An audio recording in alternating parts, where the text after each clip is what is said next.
Abonnez-vous et cliquez aussi sur la petite cloche de notification pour ne rien rater de nos prochaines vidéos. N'oubliez pas de partager aussi la vidéo et de la liker. Afrique N24. Francis Pedro, bonsoir. Chers frères, chers amis, chers doyens, je te salue. Je t'ai écouté aujourd'hui, mais je ne pouvais pas instantanément répondre à ton élément audio. Lequel élément audio titré Camus Ali, le métayer de Gilbert Bawara.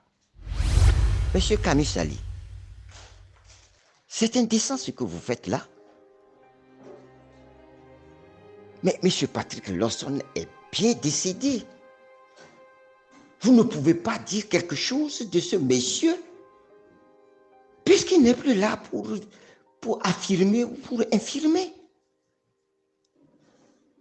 Mais lorsque vous-même vous dites que vous êtes tué, vous n'avez pas voulu parler de ça, pourquoi vous en parlez maintenant? Pourquoi vous en parlez après la mort de M. Patrick Lawson? Oui, vous en parlez parce que vous savez qu'il ne peut plus réagir. Ah, ça c'est indécent. Et vous dites, sans scier, que M. George Lawson aurait téléphoné pour dire il faudrait pas que les membres de la C14 désignés pour aller à la CENI aillent prêter serment à la Cour constitutionnelle. Mais vous n'apportez pas la preuve. Certainement que c'est Gilbert Bawara aussi qui vous a mis en confidence, comme il vous a mis en confidence lorsqu'il a quitté le salon de M. Patrick Lawson, comme vous le dites, où il lui a dit, eh bien, il faut que vos membres désignés pour la CENI aillent prêter serment à la Cour constitutionnelle, et il faudrait que vous dites à vos militants d'aller s'inscrire sur la liste électorale. Monsieur Ali Camus, vous vous dites journaliste, non? Est-ce qu'on peut faire une chose et son contraire à la fois? Hein? Soyons sérieux. Comment les membres de la CENI iraient prêter serment quelque part et au même moment sur le terrain, le travail qu'ils doivent faire, qui est le recensement électoral, continue sur le terrain? Comment on peut faire ça? Comment on peut faire ça? Vous êtes assez intelligent pour savoir que si M. Gilbert Bawara vous a mis en confidence, c'est que M. Gilbert Bawara veut vous mettre en selle pour que vous fassiez le sale boulot pour lui. Vous devez comprendre ça. Alors, il faut que vous apportiez maintenant la preuve que M. George Lawson a donné un coup de fil pour dire qu'il ne fallait pas que les membres désignés par la C14 aillent prêter serment à la Cour constitutionnelle. Vous savez, puisque vous êtes dans les confidences de M. Gilbert Bawara, dites-le lui. Eux, ils peuvent, puisque les bandes sont toujours là, on peut retracer, un coup de fil aujourd'hui. Le régime de Gnassingbé a beaucoup de choses actuellement qui leur permettent de faire ça. Ils ont Pegasus, non? Ah, il faut dire à M. Gilbert Bawara, pour que vous apportez la preuve. C'est trop facile ce que vous faites là, et c'est ignoble. Tirer sur un corbillard, c'est ignoble. Salir la mémoire d'un décédé, c'est ignoble. C'est ignoble et indécent. Alors, pour votre gouverne, Je vous l'ai déjà dit. Je vais vous le répéter. La CEDEAO a obtenu de l'opposition et du pouvoir un accord sur la composition de la CENI. Oui pour le pouvoir, oui pour la C14. Le 17e membre devra être amené par la CEDEAO. C'était décidé à Conakry. Et c'est de retour à Lomé que le pouvoir a relayé ce qu'il a dit et ce qu'il a accepté à Conakry. Et a mis en branle immédiatement le recensement électoral. Ce qui veut dire que le pouvoir a fabriqué les choses, les moyens de fraude à l'insu de la CENI qui devait organiser le recensement électoral, puisque le recensement électoral est l'une des tâches premières de la CENI. La CENI n'étant pas composée, elle ne peut pas organiser le recensement électoral. Monsieur Ali Camus, le journaliste, vous êtes si intelligent, allez apprendre. Alors, devant ce fait-là, la C14 s'est réunie, a débattu en son sein, a demandé l'avis des 8 membres que nous sommes, a demandé l'avis de la société civile, parce qu'il y a un membre de la société civile qui fait partie des 8 membres désignés pour aller prêter serment à la Cour constitutionnelle, pour faire partie de la CENI. Nous étions ensemble au siège de la CEDPA, aux environs de 19h, 19h30, après discussion et débat. Unanimement, il a été décidé que la C14 devrait écrire, s'en remettre à la CEDEAO pour que la CEDEAO puisse rétablir l'accord qui a été trouvé à Conakry. Et c'est ce que la CEDEAO a fait. Et en attendant que la CEDEAO fasse ça, les membres de la COUC, les membres de la CENI, ou bien les membres de la C14 désignés pour la CENI, devraient attendre d'aller prêter serment à la Cour constitutionnelle. La C14 croyait que la CEDEAO allait jouer franc jeu, ce qui n'a pas été le cas. Ce qui n'a pas été le cas. La CEDEAO a refusé de répondre à la C14. Le résultat, tout le monde le sait.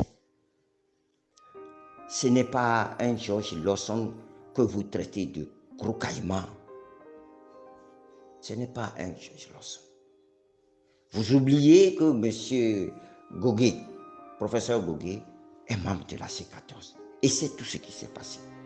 Et ce n'est pas à vous de venir lui révéler quoi que ce soit sur la C14. Il le sait. Mais ce que vous faites là, bon, il faut être aussi méchant pour pouvoir le faire. Parce que M. Patrick Lawson n'est plus là aujourd'hui.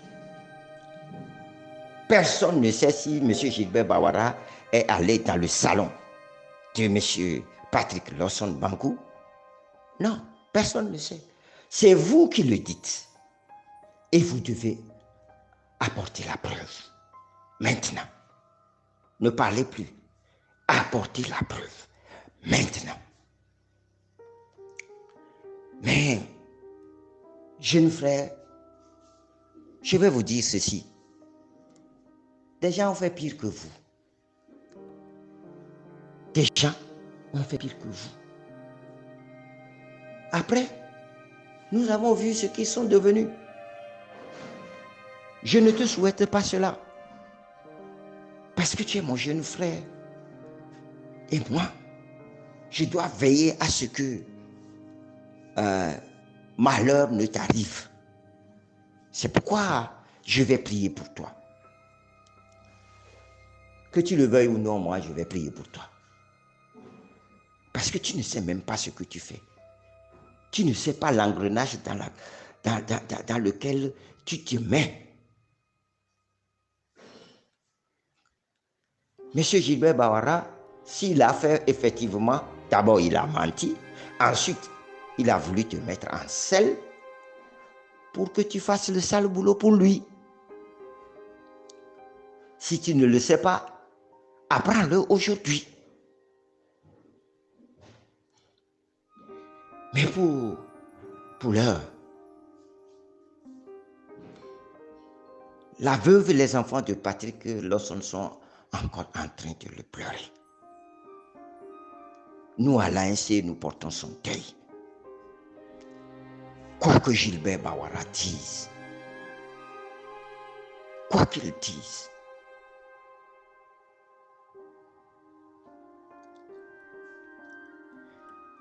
Monsieur Camus Ali, je suis sûr que vous avez applaudi parce que je vous ai écouté. Vous avez applaudi quand M. Gilbert Bawara a fait sa sortie à l'église le 26 novembre dernier. Vous lui emboîtez le pas. M. Gilbert Bawara, tôt ou tard, payera ce qu'il a fait. Ce n'est pas nous qui allons lui faire quelque chose. Mais Dieu le Tout-Puissant lui fera payer cela. C'est comme ça. La nature est ainsi faite. Elle règle ses comptes. Je ne voudrais pas que, au moment où la nature va sévir, qu'il soit très dur envers toi. Parce que toi, tu ne sais même pas ce que tu fais. C'est pour ça que je vais me mettre encore à prier pour toi. Mais pardon. À partir de cet instant, laisse M. Patrick Lawson reposer en paix. À partir de cet instant, laisse M. Patrick Lawson reposer en paix. Et s'il y a des oreilles qui écoutent ces radios-là, dites à M. Camus Ali qu'il en fait un peu trop. Je ne sais pas si c'est toi qui l'as titré ainsi ou c'est un autre kidam de l'ANC qui a pris sur lui de me traiter de métayer. Et sincèrement, j'ai pas aimé. Tu sais pourquoi j'ai pas aimé, Francis? C'est la fin de l'année et les bilans dans les boîtes. Quand je parle des boîtes, je parle des boulots tombent. Dans ma boîte, tous attendent des bénéfices au record à hauteur de 7 milliards d'euros qui seront partagés entre les actionnaires. Tu peux comprendre que je sois courroucé, qu'on me traite de métayer. D'autant plus que chez Leblanc, je suis déjà un métayer. Francis. Leblanc m'utilise déjà comme un métayer. Parce que s'il fait des bénéfices records et moi je n'ai rien dedans, seulement les actionnaires, je suis frustré d'abord. Pas Leblanc. Ensuite, quand on dit que je suis encore un métayer de mon frère noir qui vit à 6000 km de moi et que je ne vois même pas, c'est une double gifle, Francis. Francis, je crois t'avoir dit que je vis en Europe il y a plus de 20 ans. Et en 20 ans, Mon séjour au Togo a tout cassé, a duré 18 jours. Tu devrais avoir pitié de moi. Mieux, celui qui a titré ainsi devrait avoir pitié de moi. C'était pour dégraisser. Francis, je t'ai écouté et je m'en vais te répondre. Je ne vais pas faire le ping-pong, ça devient ennuyant. Et j'ai trouvé aussi ton déroulé trop long, trop ennuyeux. Et pourtant, c'était simple. J'ai fait ça simple. Dans ma sortie. Et très rapidement, pour ceux qui nous écoutent, j'ai dit que Tikpi a lancé la révolution. Entre-temps, la révolution s'est grippée par des négociations. Donc, le RPT a eu l'idée de foncer droit vers l'ANC. Et la personne qu'on aime à l'ANC, c'est bien Patrick Lansson. Ce n'est pas moi qui le dis, Gilbert aussi le dit, que c'est la personne que Faure aime bien à l'ANC. Donc, ils ont foncé là-bas. Donc, comme il y avait des négociations, prenez d'abord ce que nous offrons. Nous vous offrons quelques places à la CENI. Et nous vous demandons aussi de dire à vos militants d'aller se faire enregistrer. Plus que ça, est-ce que c'était difficile à comprendre, Francis? Et je continue mon déroulé en disant, le lendemain, c'était un niet catégorique. Parce qu'il y a un coup de fil d'un autre Lansson qui ne voulait pas. C'est une triste réalité. Tu dis d'aller chercher les preuves. Faure à Pegasus. Tu vois? Tu ne t'en rends même pas compte que Pegasus s'arrête au niveau des pays. Tu penses que Faure peut piéger Camus aller en Europe s'il a paix? Pegasus s'arrête au Togo. Vous ne pouvez pas percer les lignes occidentales, même africaines, parce que chaque pays se protège. Mais si vous voulez les preuves, quelles preuves on doit encore vous donner? Je crois savoir qu'il a un conseil pour l'État togolais, non? Ou bien? Je crois savoir que Georges Lansson est un conseil pour l'État togolais, non? Ou bien? Ou ça aussi on ment? Si vous voulez des preuves, allez vers Gilbert Bawara, allez vers Faure Gnassingbé, allez vers le RPT. Pourquoi vous venez vers moi? Francis Pedro. Comme vous pouvez me battre moi, c'est facile. C'est ça que tu veux me dire, grand frère? C'est ça que tu veux me dire? Ils ont dit beaucoup de choses. L'oraison funèbre de Gilbert a révélé beaucoup de choses. Votre très cher ami Abbas Kaboua est venu enfoncer encore le clou. Il vous a dit quelque chose. Je pensais que tu allais t'appesantir sur ça. Il vous a dit que il ne faut pas le laisser vous dire comment vous avez créé votre parti. Ça veut tout dire. Tu vois, non? Comment vous l'avez créé?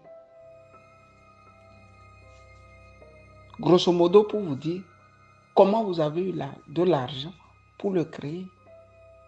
C'est de ça qu'il s'agit, Francis Pedro. Ça, ce n'est pas le débat. Le débat, j'ai voulu seulement te répondre du tac au tac. Francis Pedro, dans ton déroulé, tu dis de laisser Patrick Lansone se reposer en paix. Si je comprends bien, c'est moi qui le bouscule du fond de sa tombe. C'est Camus Sali qui le bouscule du fond de sa tombe. Si je comprends bien. Et tu vas plus loin en disant, quand il était là, on ne parlait pas.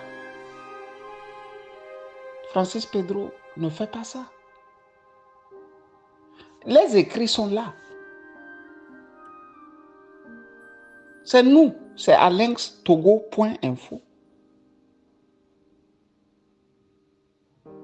qu'on a écrit que la voiture, la Lexus de feu Patrick Lansone avait été achetée par ceux-là, ils disent combattre.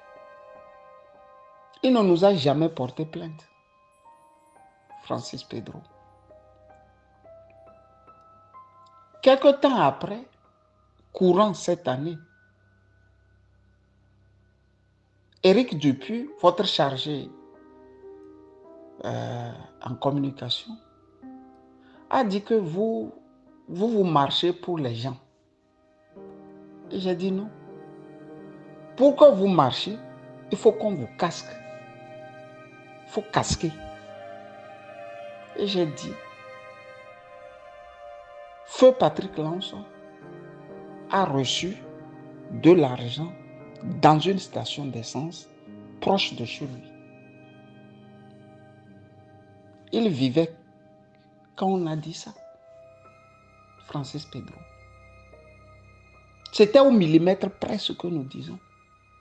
Le montant du fond de sa tombe, il le sait. Nous aussi, nous le savons.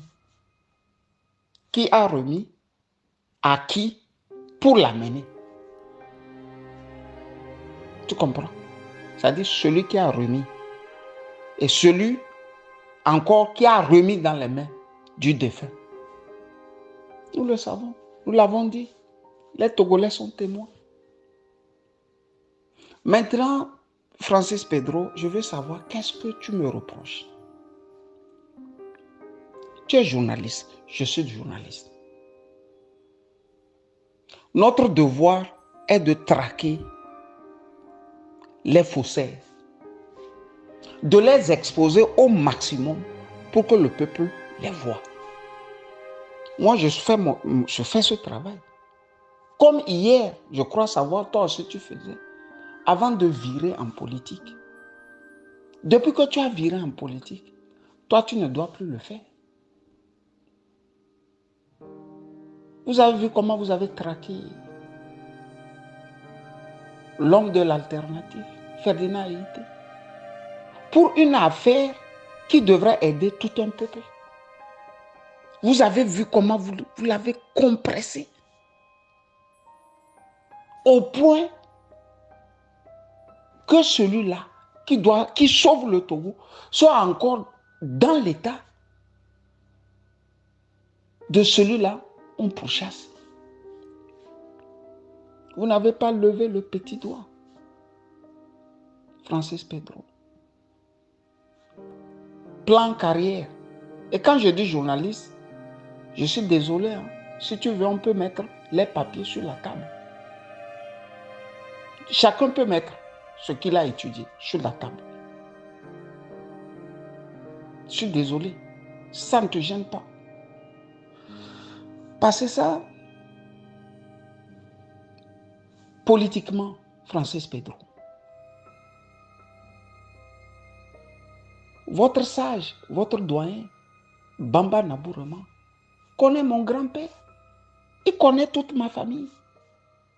Il sait que mon grand-père Binkani, El Haj Binkani, est un cutard de première heure. La famille est du culte. Il sait ça. J'ai eu à décrire comment le RPT l'a traqué. Et j'ai décrit aussi comment une nuit, une soirée, on était à la station Bassar. Ils sont arrivés en armes. Ils ont tiré partout. On ne savait même pas que c'était mon grand-père. Ils étaient venus chercher. Le temps de cacher ma maman et aller dans la maison de mon grand-père, j'ai vu son fils Yaya, qui est aussi mon grand-père, dans un bain de sang. Et j'ai dit aux Togolais, de ma vie, je ne savais pas, je n'avais pas encore vu l'effet qu'une balle fait dans le corps d'une personne. Tellement il suait, ce n'était même plus le sang, je voyais, mais c'est de la sueur. Le lendemain, nous l'avons enterré avec les balles. Parce que mon grand-père est musulman. Comme si cela ne suffisait pas, ou bien ne suffit pas. Mon papa, qui est son neveu, l'a caché chez lui à Sokodé. Ils sont venus là-bas aussi. J'ai pu sauver mon grand-père. Fin de course, mon papa et moi avions emmené mon grand-père dans un village au Bénin où le bus, vient seulement dans la semaine une seule fois. Francis Pedro. Quelqu'un qui vit dans une maison à étage. Je ne te parle pas du dernier des Bassards. Je te parle du premier des Bassards. Au nom de l'UFC, donc de l'ANC, tu as vu son odyssée.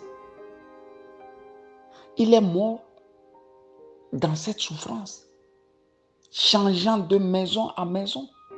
Et je peux encore te dire que Ernest Nyasingbe l'a pourchassé dans le village là, où on est allé le cacher, mon papa et moi. Il a pourchassé mon grand-père juste dans ce village-là. Francis Pedro, dis-moi, puisque c'est des Lawson il s'agit, cite-moi un Lawson, je dis un seul, qui a connu un tel odyssée. Cite-moi un seul. Tu sais le problème, Francis. Vous avez en tête les bons nationalistes et les mauvais. Vous êtes traversé par des courants tribalistes. Ou pour vous, c'est seulement quelques familles qui sont vraiment des enfants de nationalistes. Francis, je suis enfant de nationaliste. Du moins du côté de ma grand-mère paternelle. Tu vois, non? C'est au nom de la politique, c'est à cause de l'UFC, aujourd'hui l'ANC, que mon grand-père a connu ça. Donc, dis-moi pourquoi vous et moi, on devrait se bagarrer si vraiment nous avions un seul ennemi. Francis Pedro, réponds-moi. Je reviens. Likez la vidéo si ce n'est pas déjà fait. Laissez aussi votre point de vue en commentaire.